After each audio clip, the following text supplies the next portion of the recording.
Alors, j'aimerais aujourd'hui vous parler d'un mélange d'épices particulier. C'est le mélange d'épices guacamole. Alors pour vous, le guacamole, c'est un plat mexicain avec l'avocat mélangé, etc.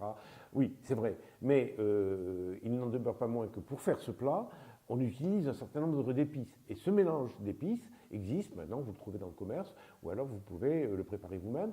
Mais ce qui importe, c'est d'arriver à utiliser l'avocat comme support de ces épices et d'en faire une sorte de sauce moelleuse avec l'avocat. Alors vous me direz, l'avocat n'est pas autorisé dans votre régime dans les deux premières parties, certes, mais par contre, vous avez droit à une cuillère à café d'huile.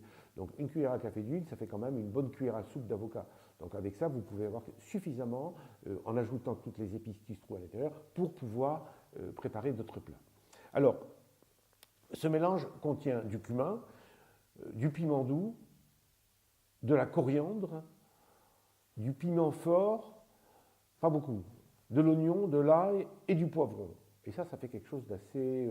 Alors, le maître mot, c'est très parfumé et légèrement piquant, légèrement piquant. Alors, comment l'utiliser dans vos recettes? Vous avez, moi j'utilise beaucoup dans les dérivés du konjac, le riz en perles et les pâtes sous forme de vermicelle, de tagliatelle, enfin toutes sortes de pâtes qui existent aujourd'hui au konjac. Et au guacamole, ça donne quelque chose d'assez réussi, d'assez fruité.